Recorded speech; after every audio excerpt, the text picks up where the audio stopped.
Headquarters of common sense. Talk Radio. Let's talk about this with Lisa Keogh. She's a law graduate from Abertay University in Dundee, and she joins us now. Good morning to you, Lisa.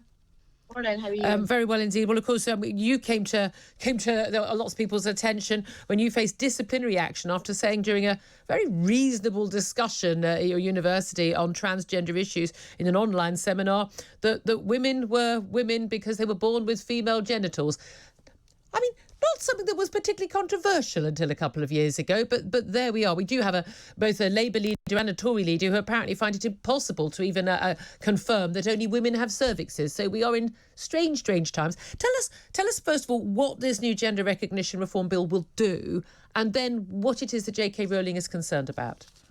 So the new gender recognition bill, it lowers the age from 18 to 16 and it takes away any need for medical diagnosis. So essentially, they've mentioned gender countless times in it, but they've never mentioned sex. And now they're saying that you can change sex without a medical diagnosis at as young as 16-year-old, which for women, that's terrifying because before when there was a medical diagnosis, it was a little bit harder and I suppose you had to prove that you genuinely thought you were in the wrong body, whereas now, there's none of that. You can literally, a man can go out tomorrow and start saying that he's living as a woman, whatever that means, and change his sex.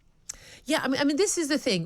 Nobody wants it to be a hard and difficult and traumatic process for somebody who genuinely believes that they are born in the wrong body to be able to get that recognised and to live the life they want to live. Live your best life. Where it doesn't affect other people, that's fine.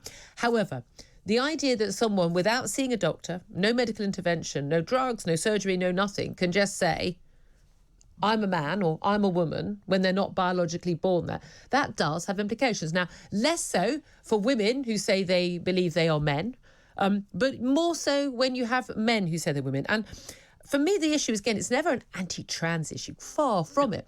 This is an issue about predatory men using and abusing a law meant to help trans people as a way of accessing women. And the concern, of course, is Nicola Sturgeon thinks this is all being very right on and progressive. But JK Rowling has said Nicola Sturgeon can't pretend she's not warned about the consequences of her legislation if it results in attacks on women. And she's pointed out that multiple women's groups have warned the First Minister about what she calls the likely negative consequences of this legislation for women and girls, especially the most vulnerable. But they've all been ignored, she says. And this is the thing, safe spaces, changing rooms, toilets, refuges, and indeed even women's prisons. I mean, we have seen cases where male prisoners say they identify as women, they then moved into women's prisons, and we've had a case where a man, because he is a man, has sexually assaulted a female prisoner, but only able to access her because he was claiming to be a woman.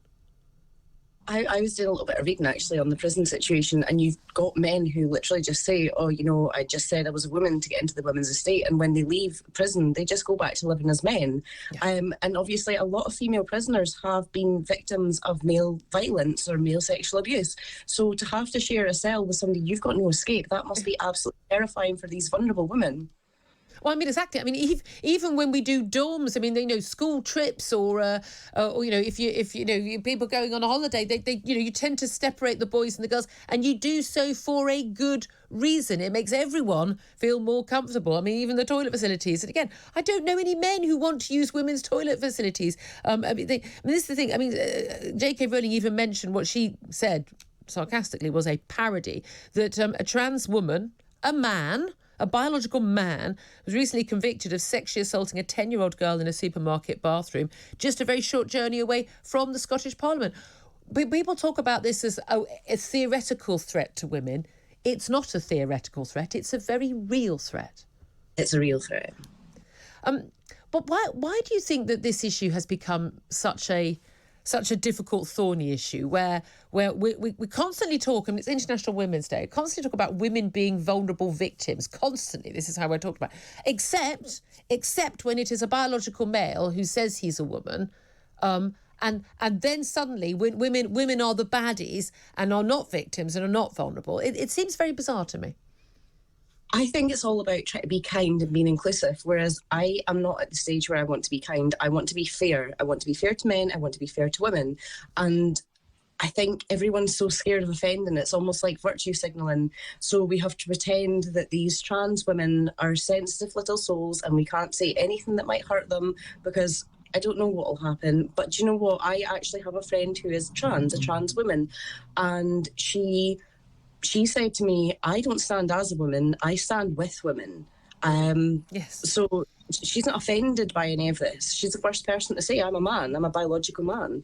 And that's it. And many of the trans people I've spoken to about this, they say they're simply not represented by these trans activists. They're nearly all, men who seem to be enacting this and not understanding the needs of women. Women have, women-only changing rooms and loos and prison for a very good reason. Oh, yes, and women's sport there for a very good reason as well. It looks very likely the SNP control pretty much what happens in Scottish politics. They're going to push this through.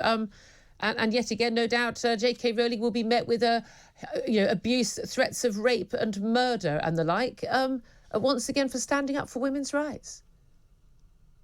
Probably. I think JK Rowling gets an awful lot of criticism, and it's undeserved. She is just standing up for women. She's not saying anything bad. She's not saying anything offensive. Yep. She's just speaking the truth. Yep. Lisa Keogh, I really appreciate you joining us. So I always ask people, what is it that people think that was controversial about any of JK Rowling's comments and what was transphobic? Because neither controversial nor transphobic. Good talk. Hot talk. Bold talk. Talk radio. Listen on your smart speaker. Watch it live on your smart TV. The world headquarters of common sense. Talk Radio.